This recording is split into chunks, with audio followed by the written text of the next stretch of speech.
que tanta mentira e falsidade, máscaras no meu rosto me fazem morrer. Por dentro estou vazio, fedendo como um sepulcro caiado. Vem molhar o meu interior, arrancar a sujeira, o vazio, Senhor, preenche a minha vida. Preciso de ti, preciso de ti, preciso da tua alegria, da tua vida, da tua satisfação. Eu preciso de ti. Oh Deus, precisamos mesmo de Ti, Senhor. Deus, muito, muito, para muito além, Pai, do que nós temos capacidade de entender, de compreender, de assimilar, Senhor Deus. Existe um vazio, Senhor Deus, em nós, maior que o universo, Senhor. E quanto, Senhor Deus, nós insistimos ao longo da nossa vida de preencher esse vazio, Pai, que decorre da Tua ausência, da Tua falta, da perda da comunhão contigo, Senhor, no jardim do Éden. O quanto, Senhor, nós insistimos em preencher esse vazio, Senhor Deus, com tantas outras coisas, e realmente acreditando, Senhor, que precisamos delas, para preencher esse vazio, para nos sentirmos, Senhor Deus, realizados, para sentirmos, Senhor Deus, felicidade, alegria, prazer. Mas quando realmente o que nós precisamos de fato, Senhor Deus, é da Tua presença, é do Teu doce Espírito, Senhor. E obrigado, Senhor Deus, porque tudo, absolutamente tudo que era necessário para que pudéssemos voltar a acessar a Tua presença, Senhor Deus, a ter acesso ao Teu santuário, ao Teu tabernáculo, ao Teu templo, à Tua casa, Senhor, à Tua habitação. Tudo, Senhor Deus, todo o necessário para que voltássemos, Senhor Deus, a ser templo, santuário e habitação do Senhor e do Teu Espírito. Foi feito, meu Deus. Obrigado, Deus, porque na pessoa de Jesus o Senhor fez esse sacrifício. Passou pelo sacrifício no nosso lugar. Assumiu o lugar da separação em nosso lugar. Assumiu a separação. Assumiu a maldição decorrente do pecado em nosso lugar. E obrigado porque o Teu Santo Espírito está à nossa disposição novamente.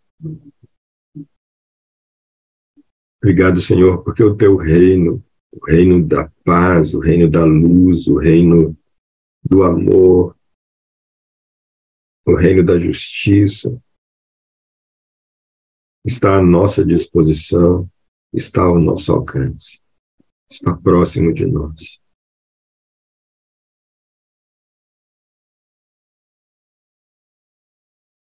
Deus, cumpre-se a Tua palavra que diz que quando nós estivéssemos 2 ou 3 reunidos no Teu nome, ali o Senhor estaria. É nessa condição, Senhor Deus, que nós nos reunimos. Estamos aqui no Teu nome porque estamos aqui como igreja do Senhor, estamos aqui como pessoas que se chamam pelo Teu nome, se identificam pelo Teu nome, nos consideramos cristãos, servos do Senhor, membros da Tua igreja, com essa consciência, Senhor Deus, consciência de que precisamos do Senhor, que precisamos nos encher de Ti, da Tua luz, do Teu ensino, da Tua graça, da Tua unção, para podermos viver a vida nesse mundo, Senhor, cumprirmos o Teu propósito. E, Senhor, é confiados nisso que nós estamos aqui nessa manhã. E pedimos, cumpra-se, Senhor, também a tua palavra que diz que as portas do inferno não prevalecem contra a tua igreja. Se estamos aqui, Senhor Deus, como tua igreja, Pai, que toda tentativa das trevas e do nosso próprio eu caído, Senhor Deus, da nossa carne, de impedir, de atrapalhar o mover do Senhor, o fluir do Senhor, de atrapalhar, Senhor Deus, aquilo que o Senhor tem para nós nessa manhã, tanto de conteúdo, de ensino, quanto também e principalmente da tua presença, da tua essência, Senhor. Pai, que não tenha poder de nos impedir em nome de Jesus.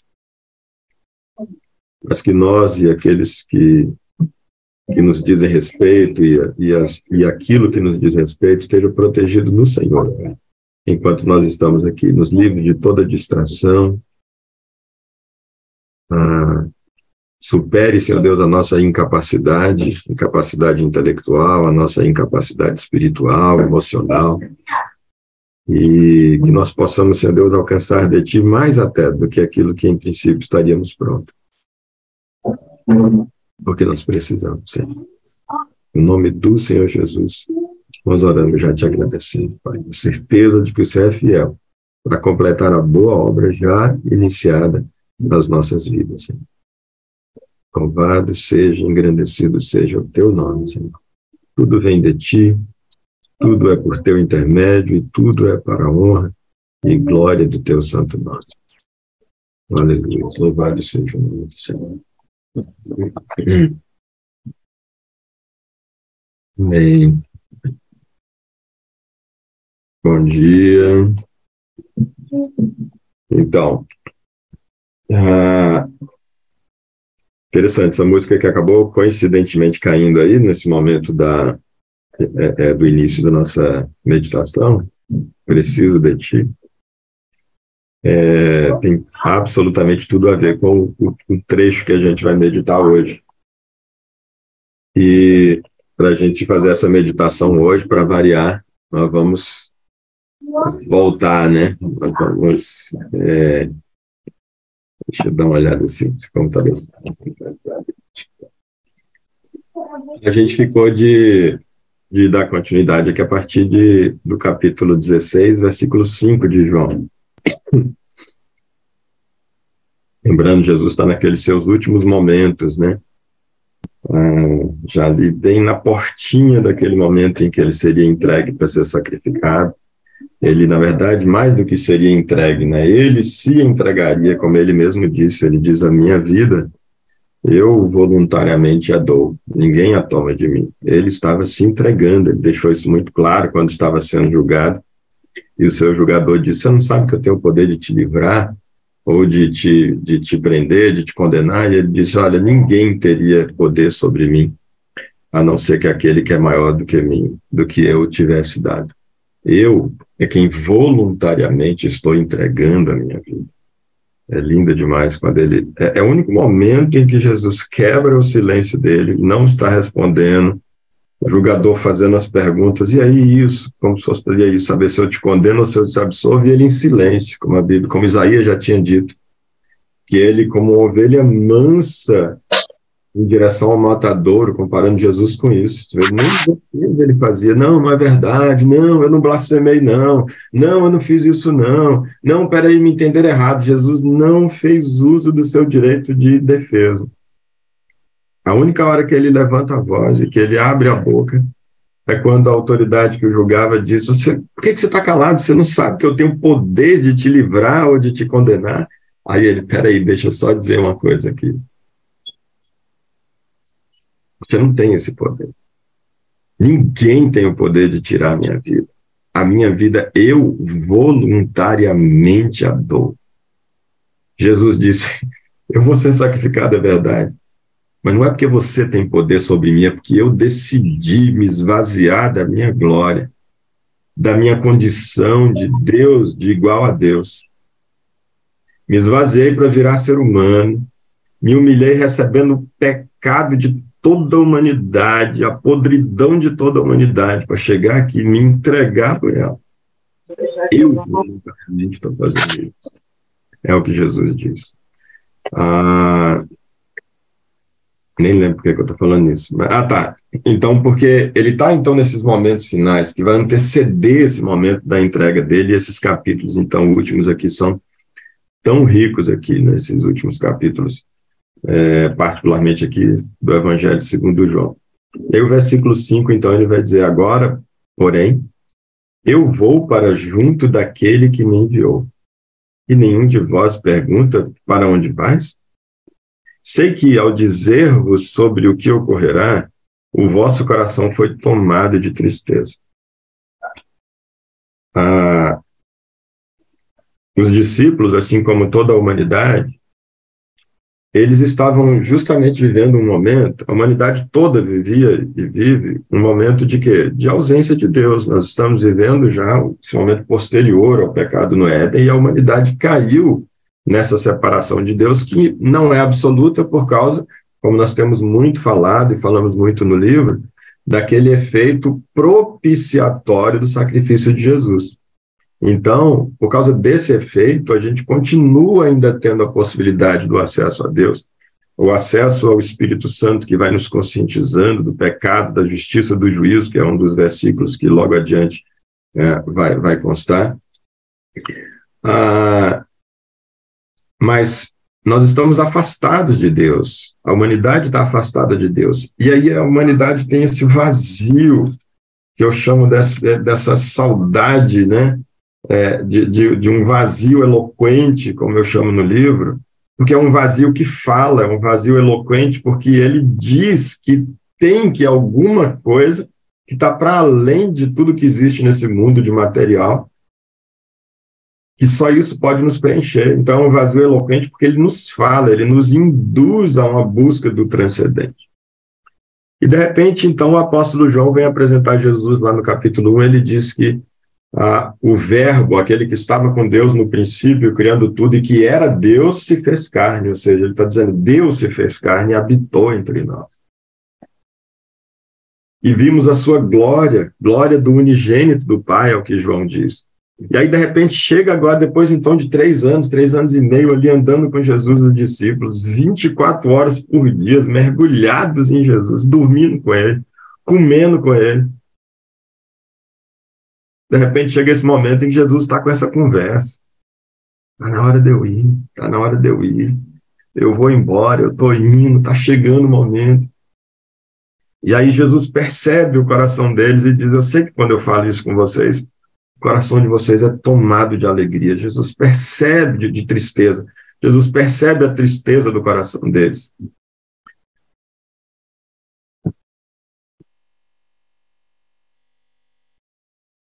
A tristeza porque o Deus encarnado,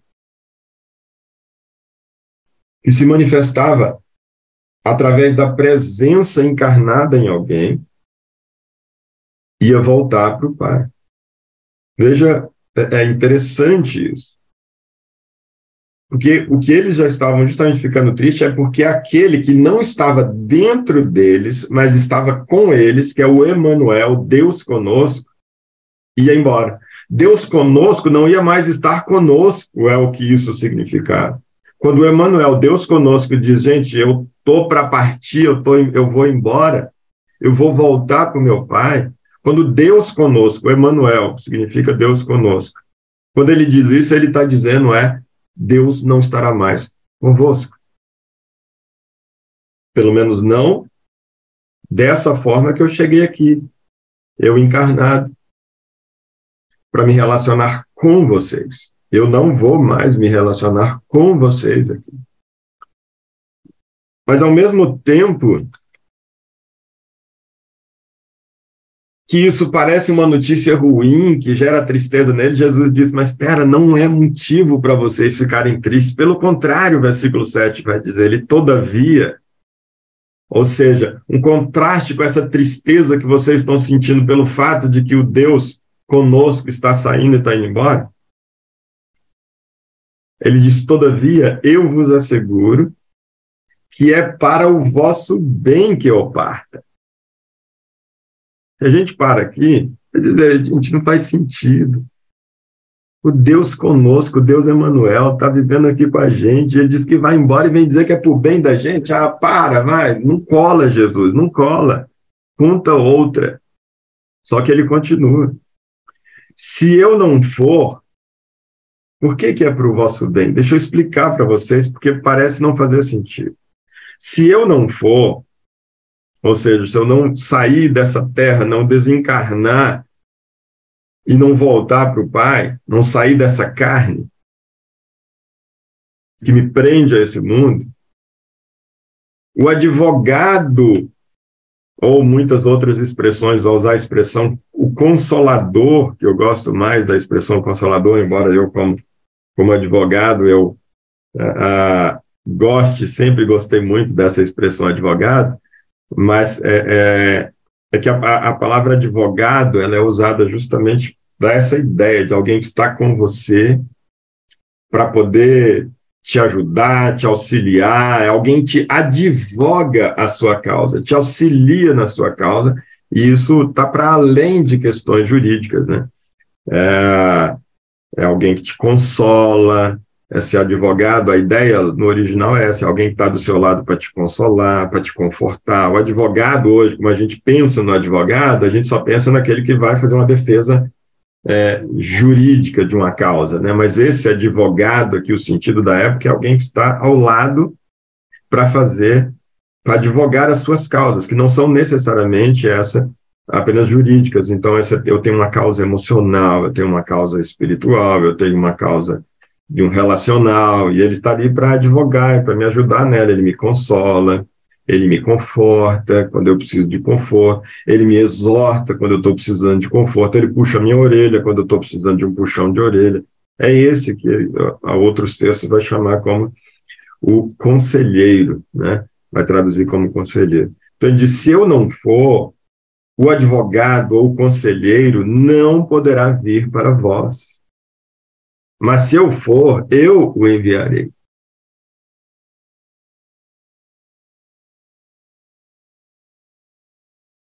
E Jesus está dizendo, como a gente já viu em outros textos atrás aqui, ainda nesses livros aqui de João, Jesus está falando justamente de uma nova fase que vai entrar agora na relação de Deus com a humanidade, que é extraordinária, que é não mais do Deus conosco, Deus convosco, do lado de fora. Não é mais alguém que se apresenta como Deus com o qual eu possa conversar, ao qual eu possa ouvir, que possa estender sua mão sobre mim para me curar. Mas essa fase que vai entrar agora, que o próprio Deus, o próprio Jesus está dizendo, essa fase é melhor, porque por isso ele diz, é para o bem de vocês. Olha, se é para o bem de vocês, ele está dizendo, essa fase agora que vai entrar é melhor do que essa fase em que eu estou com vocês. Porque nessa outra fase eu vou estar em vocês. A gente não tem noção do que é isso. E a gente insiste a ter inveja, ainda que uma inveja santa, né?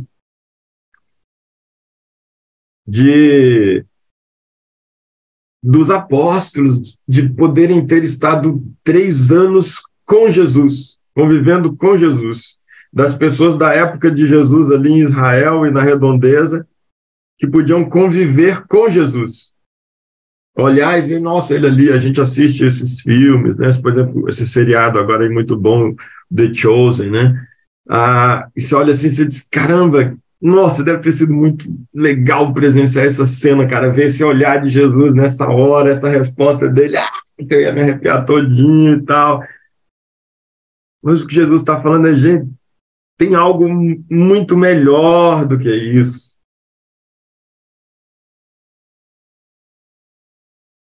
Que é eu ir embora e poder enviar o meu Espírito para vocês.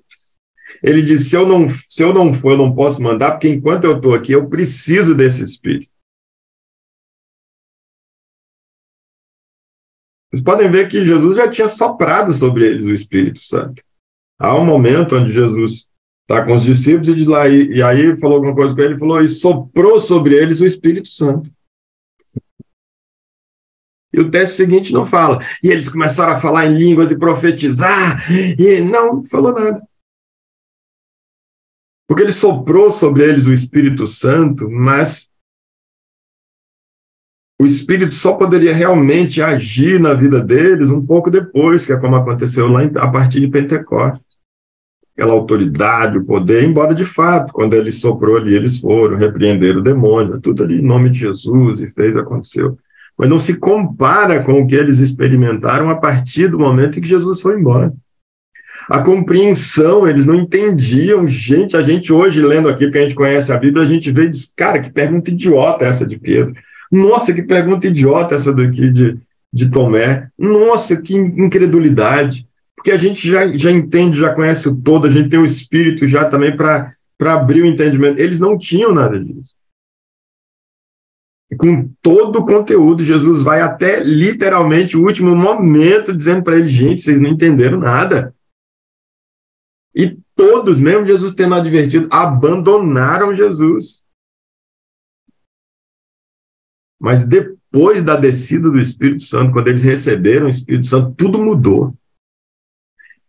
Os olhos deles se abriram, eles entenderam o Evangelho de um jeito que logo em seguida Pedro já sobe e faz um sermão, já puxando as coisas do Velho Testamento, fazendo aplicação do que estava acontecendo, com autoridade, aquele Pedro que tinha acabado de negar Jesus por 3 vezes, com Jesus ainda estando conosco, embora preso, morrendo de medo, negou uma, negou 2, negou 3, tendo sido advertido, não foi capaz, mas quando o Espírito Santo desce sobre eles, Pedro, agora, ele que não entendia e não tinha coragem para assumir, ele agora faz as 2 coisas, um entendimento sobrenatural vem sobre ele, ele começa a explanar com autoridade as pessoas ali, buscando textos ali no Velho Testamento de cabeça e dizendo ali, fazendo aplicação com o que estava acontecendo.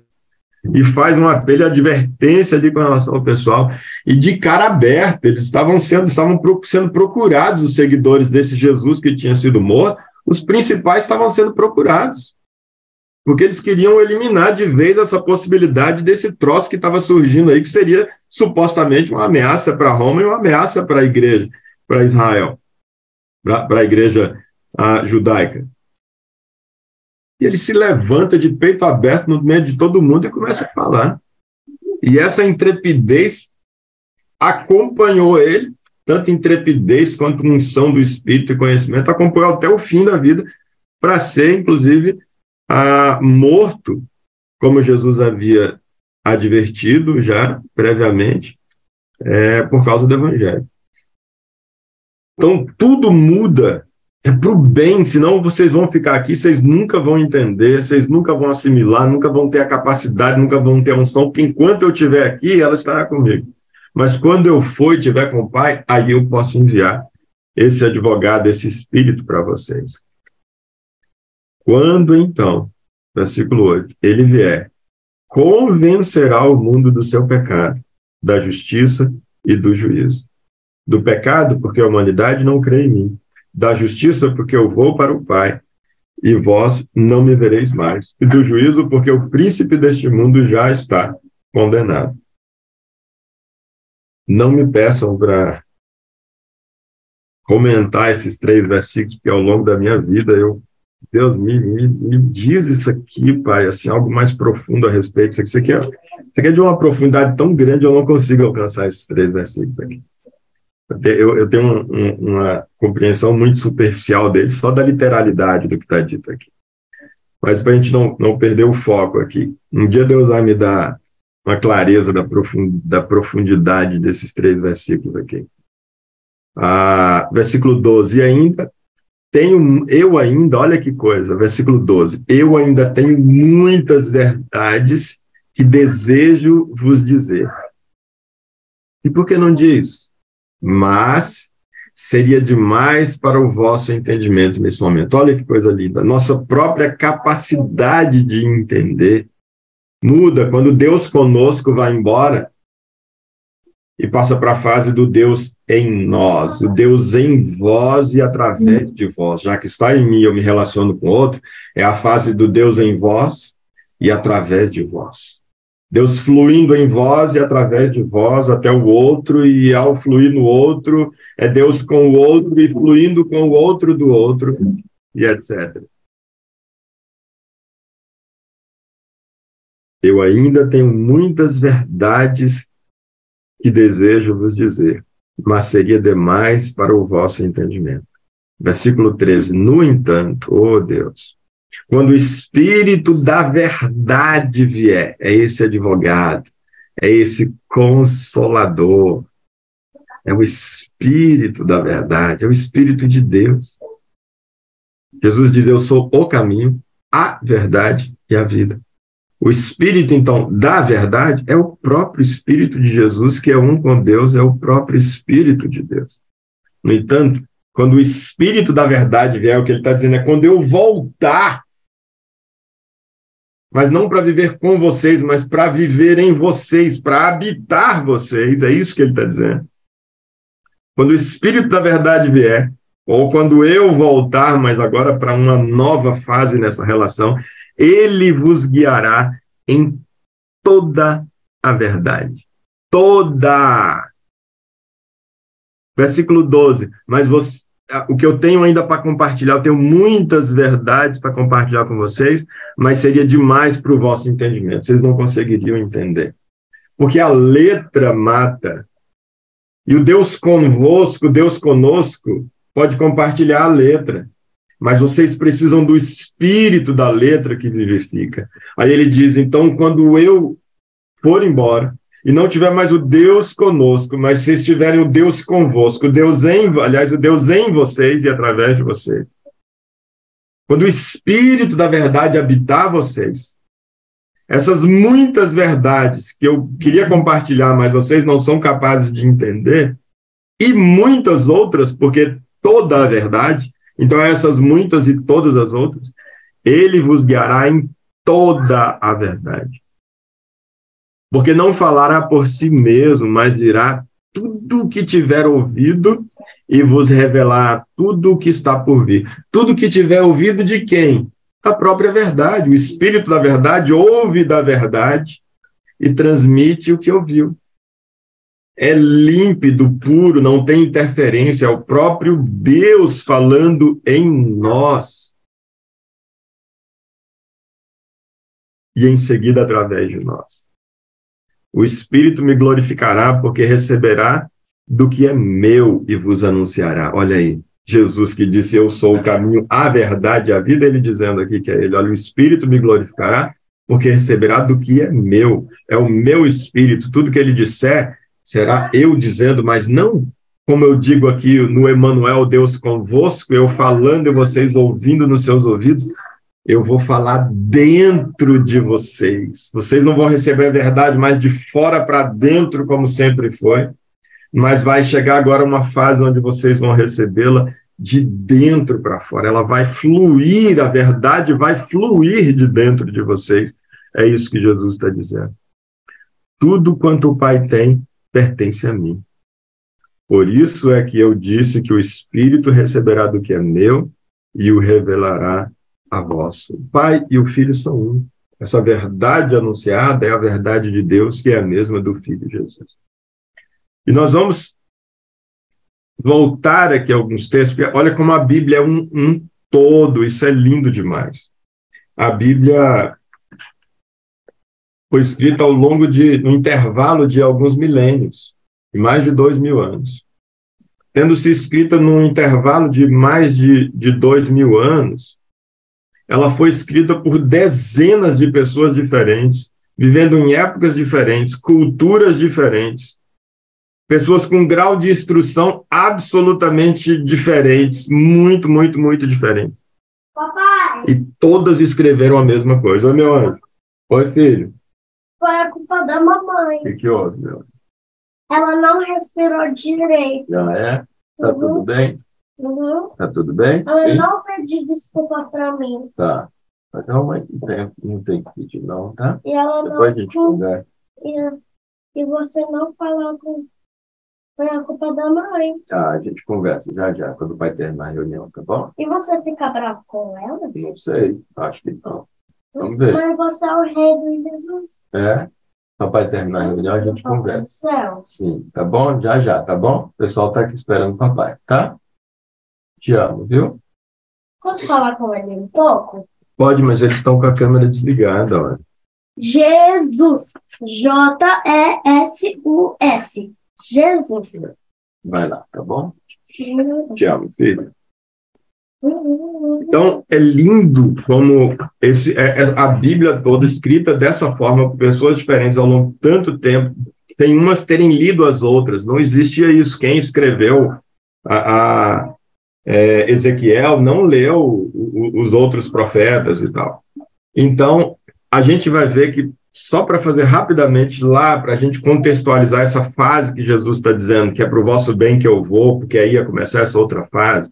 Só para a gente contextualizar, vamos sim voltar lá no livro do Gênesis, que eu sempre volto, que é o livro do princípio, é o livro dos princípios, é o livro onde tudo começa e ensina a base de tudo, nos dá a compreensão da base de tudo. Lá diz que Deus diz, façamos o homem à nossa imagem conforme a nossa semelhança.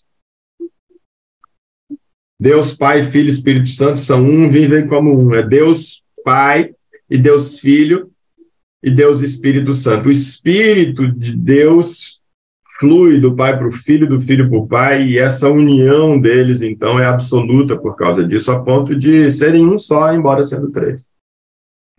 Porque justamente tem o mesmo Espírito, eles têm a mesma inspiração, eles têm o mesmo discernimento. Por isso eles têm a mesma vontade, eles têm a mesma maneira de olhar a vida, a mesma maneira de sentir.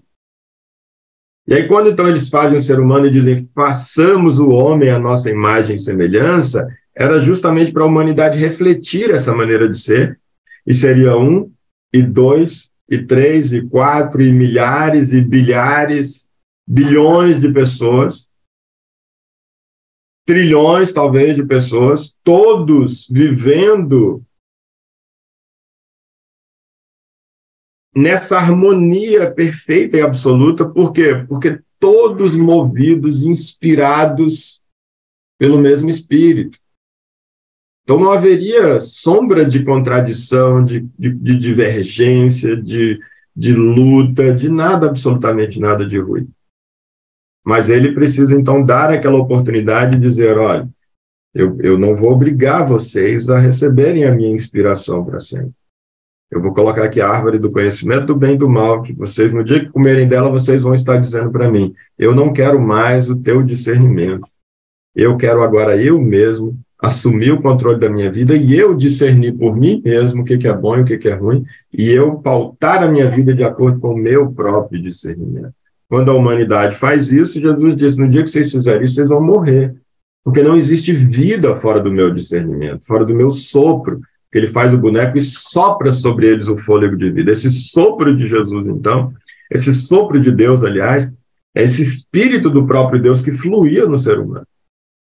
E ele diz, quando vocês quiserem assumir o controle da vida de vocês, beleza, mas aí eu vou ter que deixar vocês com vocês e eu vou ter que sair fora. Porque não dá para a gente ficar brigando por espaço dentro de você e tal. E aí, Deus, então, tira eles do jardim do Éden, dizendo que senão eles vão lançar a mão da árvore da vida, e lançando mão da árvore da vida, eles vão viver eternamente essa morte. Eles eternamente, nunca mais vão morrer fisicamente, e estando mortos espiritualmente, o nível de maldade que eles vão fazer nunca morrendo é um negócio insuportável. Então, tira a gente lá do jardim do Éden para não ter acesso à árvore da vida. E aí Deus começa, então, a já colocar em prática um plano para resgatar a humanidade desse estado de queda, para trazer de volta esse momento em que o encontro de Deus com a humanidade voltaria a acontecer, e o Espírito voltaria a fluir, voltaria a habitar o ser humano, e poder influenciar a sua vida, a sua maneira de enxergar, a sua maneira, consequentemente, de agir em relação ao próximo, em relação à natureza, em relação aos bens da vida. E aí passa-se, então, toda a narrativa ali com relação ao povo de Israel, que ele escolhe para ser esse símbolo disso, né? A gente vai ver lá os profetas, vários profetas levantados para falar, e vamos ver como em Moisés, chama-se ali o povo de Israel para sair da escravidão, fazendo uma alusão à nossa situação, saindo também da escravidão. E aí, através de Moisés, dá leis ao povo para que o povo pudesse obedecer, e em obedecendo, pudesse, então, contar com as bênçãos de Deus.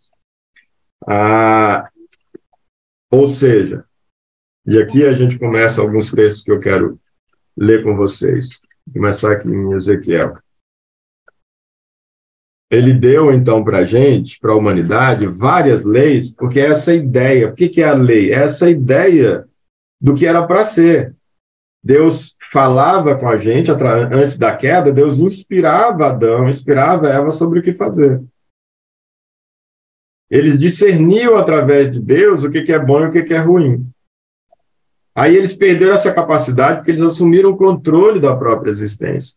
Aí Deus, então, vai e faz o quê? Entrega a lei para dizer, olha, se vocês quiserem, eu estou apresentando agora o meu discernimento sobre bem e mal, sobre o que é bom e ruim, sobre o que é certo e errado.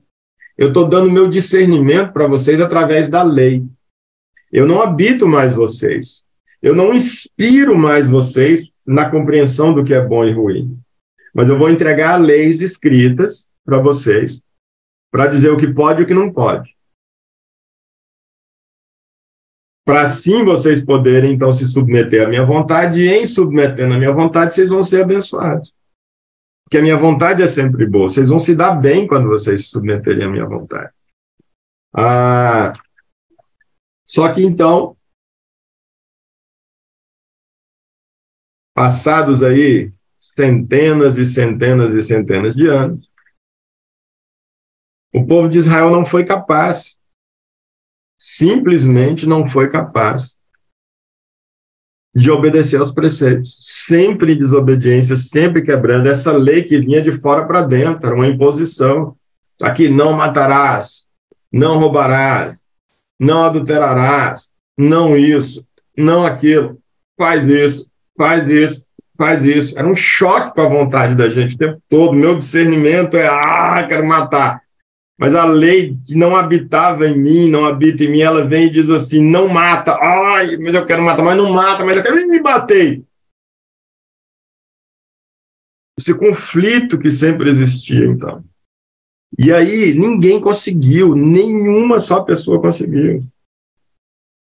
Há um texto na Bíblia que diz que Deus não encontrou na terra nenhum justo, um sequer.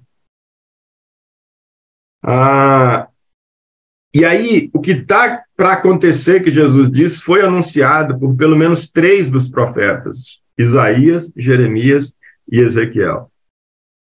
E é isso que eu quero ler com vocês aqui. Ezequiel, por exemplo, capítulo 36, a partir do versículo 26. E vos darei um novo coração.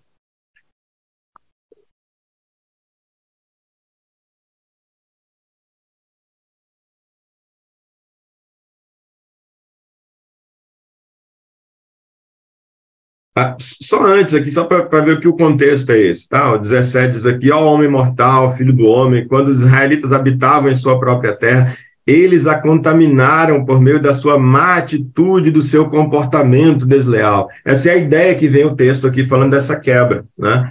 E aí o 19 diz, eu espalhei pelas nações, né? Justamente por causa dessa desobediência receberam, então, essa maldição de Deus. Por quê? Porque eles quebraram a lei, eles não conseguiram cumprir a lei. É muito essa ideia, então, da velha aliança, que era o discernimento de Deus de fora para dentro, e que o ser humano, a humanidade, não conseguiu se submeter a esse discernimento. Essa é a velha aliança. Essa é uma das razões pelas quais Paulo vai dizer que a lei serviu de aio, de condutor, de tutor, de alguém que nos conduzia a Cristo, é a expressão que Paulo usa. Por quê?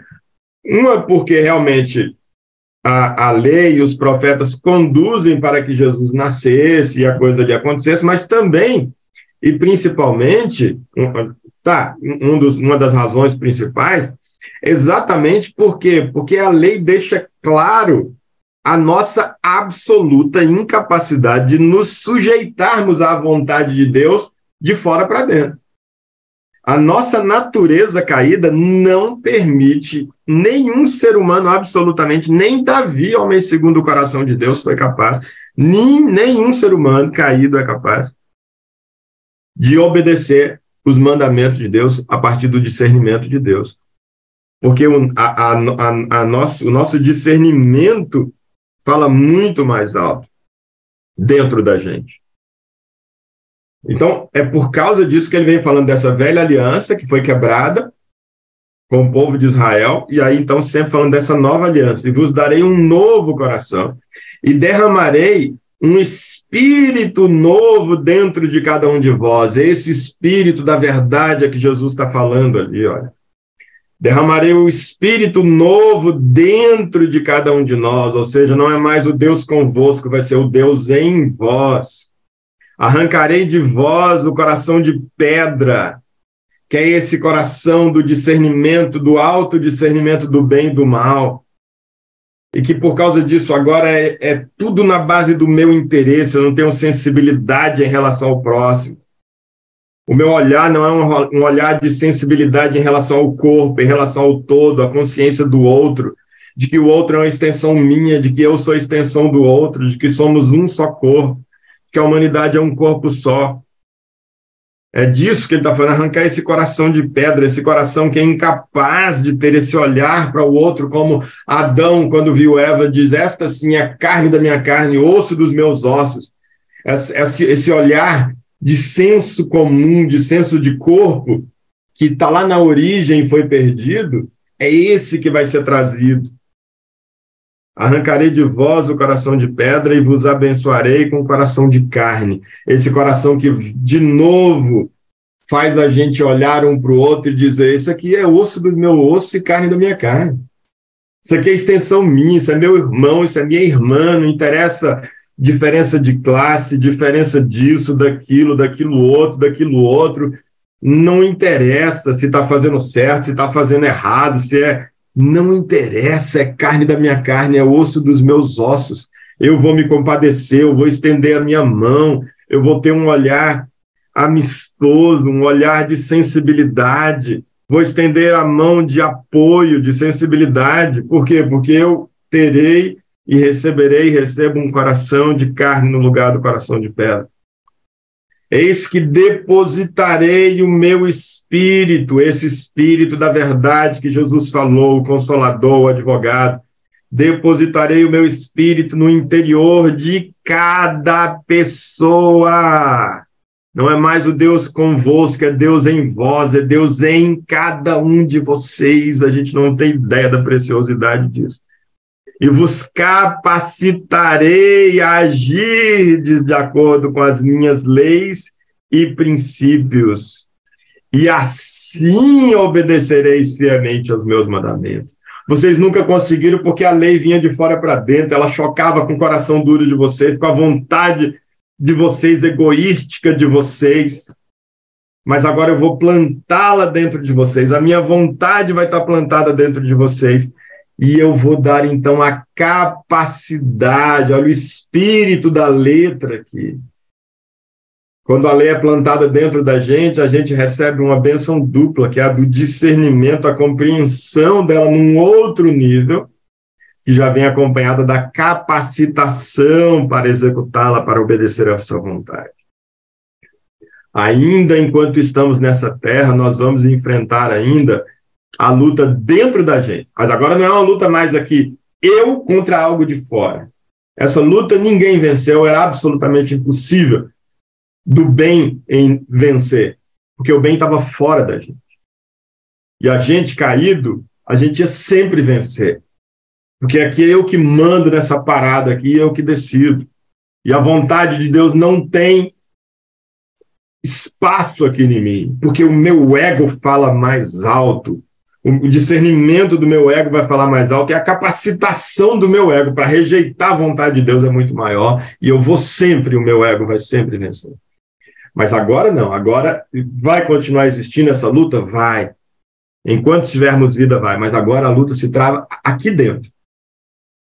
Agora não é mais o bem fora de mim, do mal que habita em mim, não. Agora é o mal habitando em mim, mas o bem também habitando em mim, os dois habitando em mim. Oh, louvado seja Deus. É outro nível agora. Paulo experimentou isso e ele disse: o bem que eu quero fazer, um discernimento interno. O bem que eu quero fazer, se eu não faço, o mal que eu não quero fazer, eu acabo fazendo. Miserável homem que sou, quem me livrará do corpo dessa morte? Então bate esse desespero, mas ele diz: mas eu estou no caminho. E eu vou fomentar cada vez mais aqui o Espírito, eu vou alimentar cada vez mais o Espírito que já habita em mim. Eu vou cada vez dar mais valor a essa palavra que me chega, a esse discernimento que me chega. Eu vou obedecer fazendo das tripas coração e eu vou sobrepujar, eu vou atropelar o meu próprio ego. E o ego vai se o nosso espírito vai se fortalecendo. E o ego vai ficando mais fraco, o espírito sendo fortalecido. E aí parte para uma luta numa outra área, e aí nessa outra área a gente vai e vence, parte para uma outra área, volta na área anterior para uma vitória, agora já é uma luta mais profunda do que aquela que a gente já tinha vencido. Mas as batalhas agora elas vão acontecendo aqui dentro. Porque a inspiração e o poder para agir conforme a vontade de Deus eu já tenho habitando em mim, e isso muda tudo. Isso torna possível a vitória para absolutamente qualquer um de nós que assim o desejar. O que era impossível na velha aliança, agora na nova aliança é possível para nós. Porque essa lei habita em nós e nos inspira e nos capacita. E assim obedecereis fielmente os meus mandamentos. Olha que lindo. Vos capacitarei para agires de acordo com as minhas leis e princípios. Os princípios de Deus estarão incorporados em nós, farão parte do nosso ser. Por isso que, às vezes, a gente vai ser capaz de quebrar até uma própria lei do próprio Deus. Porque a gente vai ter o espírito da própria lei na gente. Como aconteceu com Jesus, tinha a lei do sábado, ele diz: eu não vou quebrar não, estou aqui cumprindo, mas existe um princípio maior do que a lei e eu estou executando o princípio. Por isso que vocês pensam que eu estou quebrando a lei do sábado, mas eu não estou, na verdade, aplicando o princípio que levou à própria edição dessa lei, porque nós vamos ter o princípio da lei. Habitareis, versículo 28 do capítulo 36, diz aqui, habitareis, portanto, na terra que eu pessoalmente outorguei aos vossos antepassados, e sereis, de fato, o meu povo, e eu serei o vosso Deus. Então, quando essa relação acontece aqui dentro, a inspiração, a capacitação e, consequentemente, a obediência, com luta sim, sem luta não, com luta até o último suspiro, com luta, porque o nosso ego está aqui, a gente vai vencê-lo. O negócio é não sair do caminho, é não desistir do caminho. É cair, mas não entrar no caminho da iniquidade, no caminho do pecado. Eu caí, Deus, eu pequei, eu errei, eu vacilei. O Senhor me perdoa? Nós vamos agora e vamos partir de novo. Na próxima a gente vence? Vamos embora? Eu não vou me entregar a esse caminho da iniquidade, eu não vou abandonar o caminho que é o Senhor Jesus. E não abandonando o caminho, já está ganho. A vitória já é garantida, porque estando no caminho, o caminho já é a verdade, já é a vida, segundo o próprio Jesus diz. Isaías eu não vou lembrar onde está, deixa eu ver aqui, Jeremias.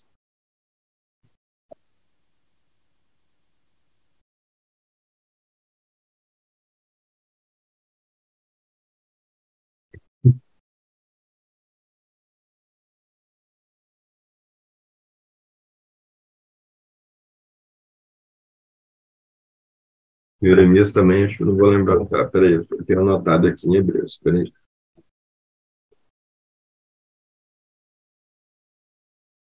Eu tenho eles anotados todos lá no livro. Não todos não, porque de lá para cá eu já vi mais alguns também. Isaías 54, 13.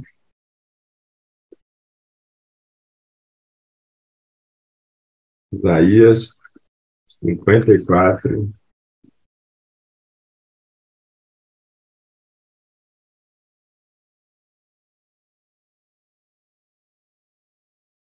Não, não.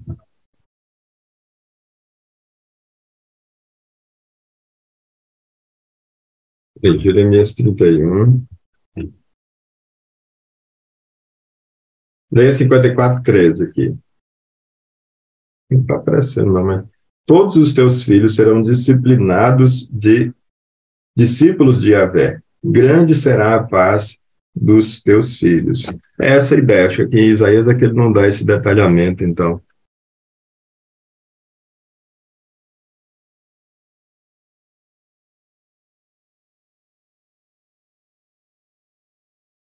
Mas vamos lá, então, para Jeremias 31.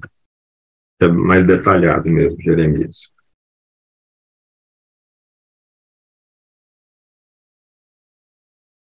Ali também teve também aquela profecia dos ossos, né? Lembra aquele vale de ossos secos, né? Deus mandou o profeta profetiza, né? Será que é possível que volte a vida para esses ossos secos? E aí, então, de repente, ele manda profetizar e os ossos começam primeiro ali a juntar osso com osso, depois os músculos, ligamentos, etc. A carne, de repente, está lá já com cara de gente, mas ainda não era gente, não tinha vida ainda, né?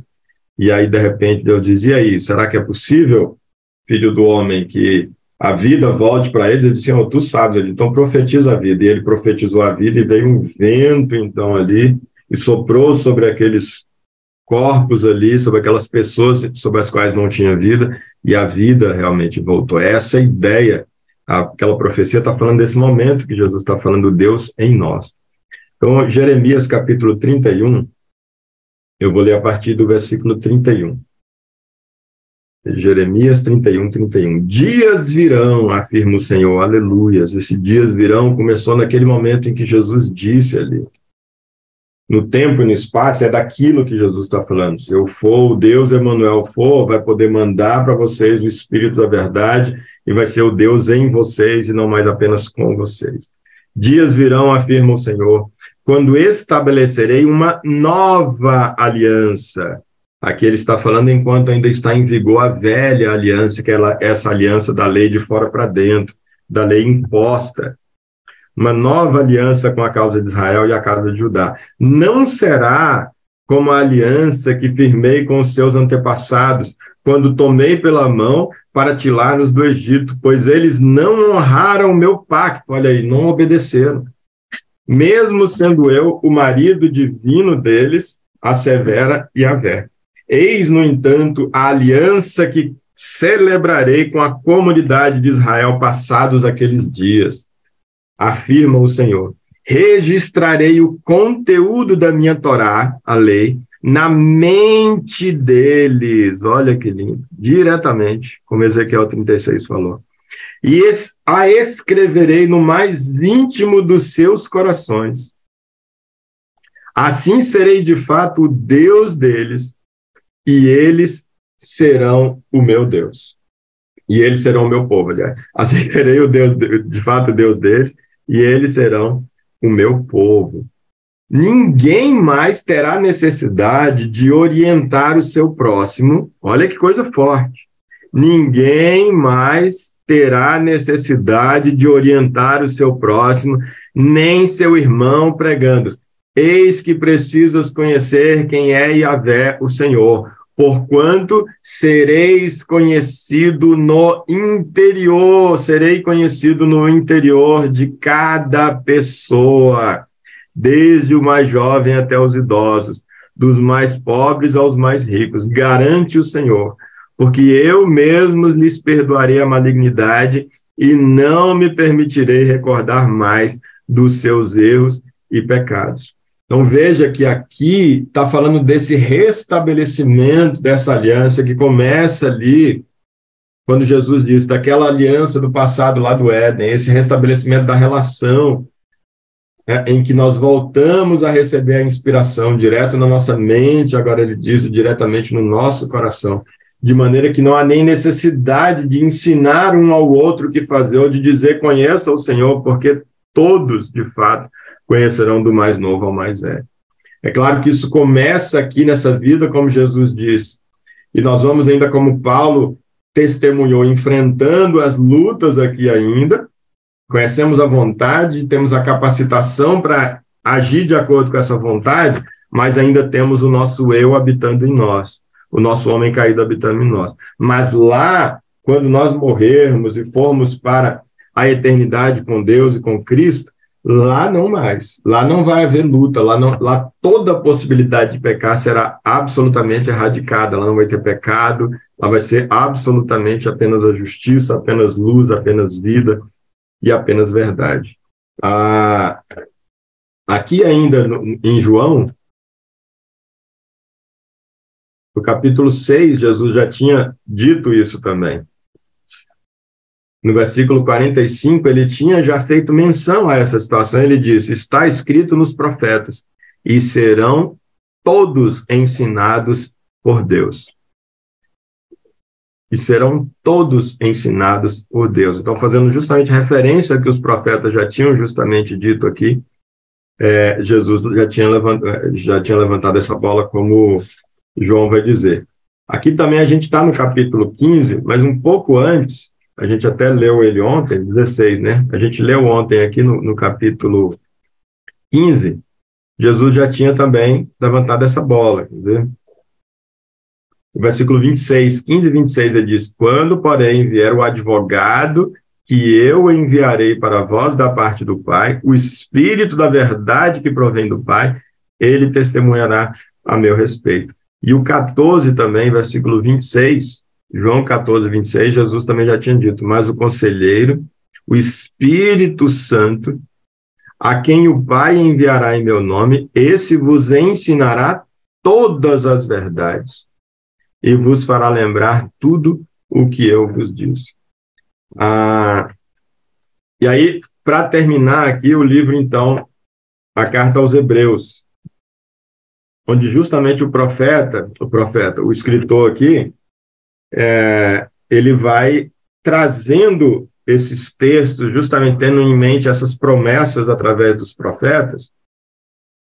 Eu estou vendo a partir de onde eu começo a ler aqui, no capítulo 8.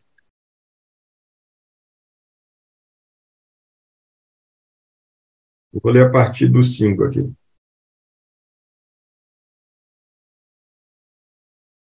Eu vou ler a partir do versículo 1, tá bom? É a última parte aqui e a gente vai concluir essa nossa reflexão de hoje. Eu vou ler o capítulo 8 todo, de Hebreus. Ora, o mais importante de tudo, aqui ele vinha falando aqui a respeito de Jesus, como Jesus vem, o ministério dele, de como Jesus, ele é um sacerdote ali segundo a ordem de Melquisedeque. Ele fala de como Jesus, durante a sua vida, no capítulo 5, ele vai dizer que ele ofereceu ali orações e súplicas àquele que podia livrar da morte. Ele fala, então, que de fato Deus o livra da morte, falando da ressurreição, dele ter morrido por a gente, chegado aí ao inferno e ali, então, ressuscitado Jesus e tirado de lá, e ele, então, Jesus nos resgata. Ele fala no capítulo 4 que nós devemos nos achegar com toda a confiança ao trono da graça, para buscarmos graça e misericórdia, e podemos fazer com essa confiança porque nós temos um sumo sacerdote que pode se compadecer das nossas fraquezas, porque ele foi tentado em todas as coisas, assim como nós. Nós somos tentados, embora a gente caia. Ele nunca caiu, mas foi tentado em tudo, é o que o escritor aos Hebreus vai dizer. Então é lindo demais esse livro de Hebreus. E aí no versículo 6 ele usa essa expressão: olha, sendo assim, aliás, no versículo 8, né? Ele vai dizer: ora, o mais importante de tudo, aqui na minha tradução está assim, mas a palavra original dá uma ideia de um resumo essencial. Essa aqui é traduzida aqui como o mais importante de tudo, é como se estivesse dizendo: olha, o resumo essencial do que eu estou dizendo, do que eu falei nesses capítulos anteriores, olha o valor e a importância do que ele vai dizer agora. Essa é a expressão que ele usa. O resumo essencial. O que temos afirmado é que, sim, temos um sumo sacerdote, o qual se assentou à direita do trono da majestade nos céus. Como ministro do santuário e do verdadeiro tabernáculo que o Senhor ergueu, não como ser humano. pois todo sumo sacerdote é constituído para apresentar ofertas e sacrifícios. Por essa razão, era imprescindível que este sumo sacerdote fizesse a sua oferta pessoal. Era imprescindível. Veja até aqui a explicação daquilo que Jesus falou aqui no que a gente está lendo hoje, aqui no livro de João. Jesus falou que se eu não for, eu não posso enviar o Espírito. A gente fica assim, pô, mas por quê? Não podia, se o Espírito está em tudo, o Espírito não podia, então, continuar Jesus aqui, compartilhar o Espírito com a gente ao mesmo tempo? O Espírito é limitado, não cabe em duas pessoas? O que é isso? Não. É que, se eu não for, Jesus está falando o quê? Eu vou ser sacrificado, vou morrer, vou ressuscitar e vou sentar à direita de Deus. E de lá eu vou interceder por vocês. É por causa disso que se eu não for, eu não posso enviar o Espírito. Não é nem porque não dá para compartilhar com vocês enquanto eu estou aqui. É que o sacrifício precisava ser feito, né? Embora tenha sido feito antes da fundação do mundo, mas aqui a gente tem a materialização disso para a gente entender. É por isso que isso está acontecendo. Então, você tem essa imprescindibilidade. Ela era imprescindível que o sumo sacerdote, este sumo sacerdote, fizesse a sua oferta pessoal. Entretanto, se ele estivesse na terra, nem seria considerado sumo sacerdote, tendo em vista que já foram constituídos aqueles que apresentam as ofertas prescritas pela lei. Porque nos capítulos anteriores ele tinha falado que tinha que ser descendente de Levi e tal, por isso que ele diz. Esses servem num santuário que é representação e sombra daquele que está nos céus, já que Moisés foi avisado quando estava para construir o tabernáculo. Observai tudo com cautela, porque, né, quando Moisés recebeu essa ordem, para que façais todas as coisas de acordo com o modelo que vos foi revelado no monte. Então, está dizendo que Moisés, quando fez aquele templo, Deus disse para ele, olha, você viu lá no céu como é o templo, então faz aqui igualzinho a isso que o escritor está dizendo. Contudo, aqui a partir do versículo 6 é o que tem a ver especificamente com quem está tratando aqui. Contudo, agora, Jesus recebeu um ministério ainda mais excelente que o dos sacerdotes. Assim como também a aliança da qual ele é mediador, por isso que ele precisava primeiro ir, morrer, ressuscitar, porque agora, então, ele intercede por nós, ele passa a ser esse mediador. A aliança muito superior à antiga, pois que é fundamentada em promessas excelsas. A nova aliança, a promessa dela é o quê? A presença de Deus, o verdadeiro tesouro. Qual era a promessa da velha aliança? Dinheiro, fama, riqueza, longevidade, muitos filhos, tudo ótimo, bom demais, são riquezas, óbvio. Mas ele diz, a nova aliança, as riquezas são excelsas. E aí um grande equívoco nosso de abrir a Bíblia e ficar buscando as promessas da velha aliança para essa vida. E abrindo mão e nos esquecendo da promessa da nova aliança, essa sim em vigor, porque a da velha aliança sequer está em vigor para nós. E a gente quer, a pretexto de estar vivendo a nova aliança, rejeita abrir mão da relação com Deus e da presença de Deus e fica invocando as bênçãos materiais que eram da velha aliança, cujos termos não foram cumpridos e, portanto, não temos direito de reivindicá-la, e ela expirou sem contar o fato de que ela é direcionada ao povo de Israel e não a nós. Está Israel sangue solo, né? Versículo 7, ora, se aquela primeira aliança não tivesse imperfeições, não seria necessário buscar um lugar para a segunda. Que imperfeições eram essas? A impossibilidade de cumprimento, simplesmente essa. Porquanto ele declara, repreendendo o povo por suas falhas, aspas. E aqui, então, falando sobre o que os profetas disseram, Deus, através dos profetas, dias dirão, como nós virão, diz o Senhor, em que estabelecerei com a casa de Israel e com a casa de Judá uma nova aliança. Não conforme a aliança que fiz, é o que a gente viu aqui em Jeremias, né? Acabou de ler.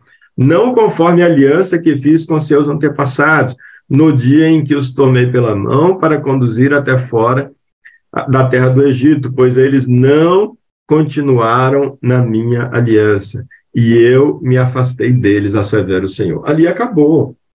A velha aliança acabou porque eles não cumpriram e eu afastei, zerou. Versículo 10. Esta é a aliança que eu farei com a casa de Israel.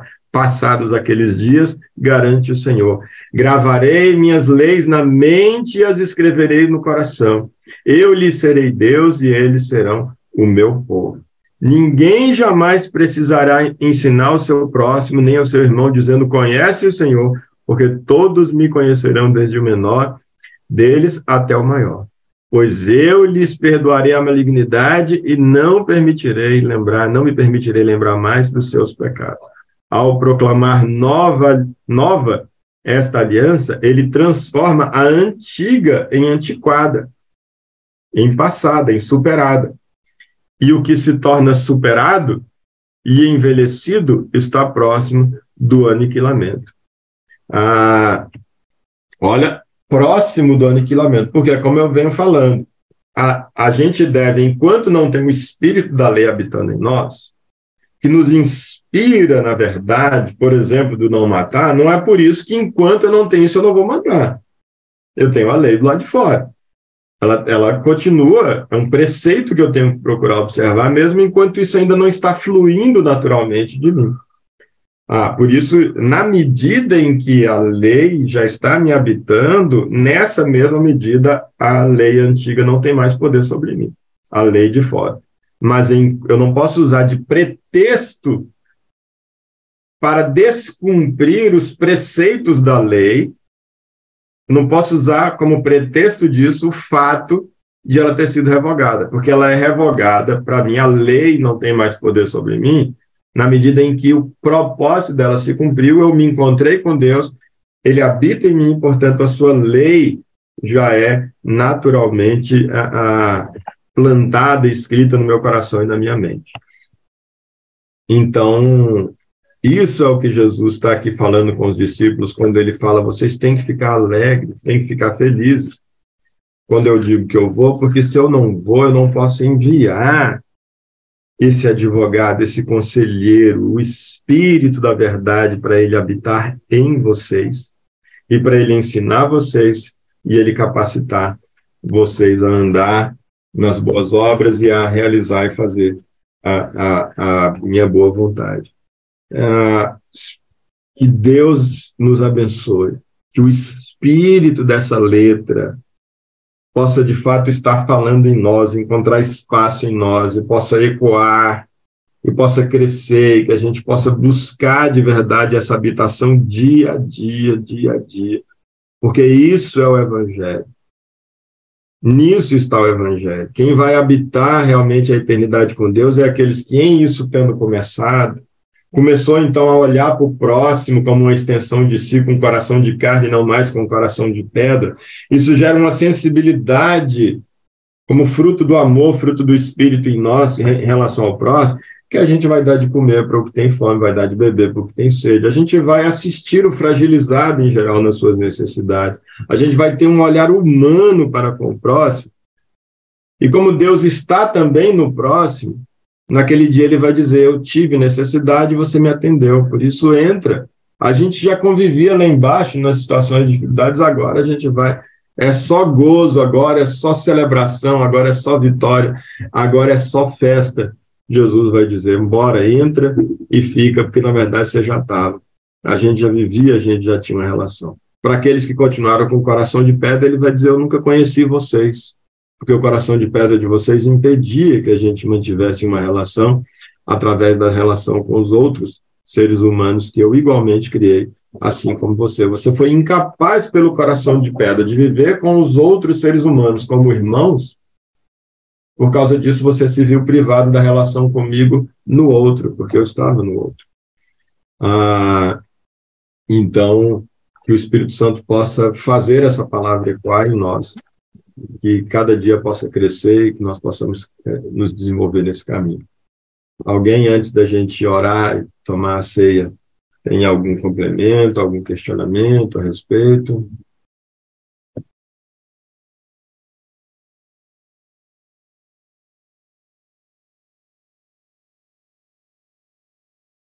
Então, nós vamos tomar a Santa Ceia, e aí eu vou colocar aqui de novo essa mesma música que a gente estava ouvindo, Preciso de Ti,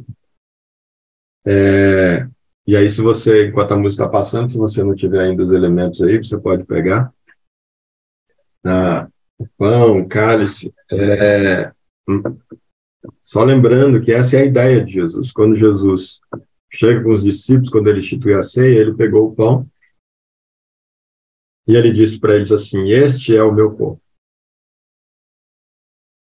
que é partido por vós. E ele parte o pão para mostrar para eles. Ele diz: partido por vós.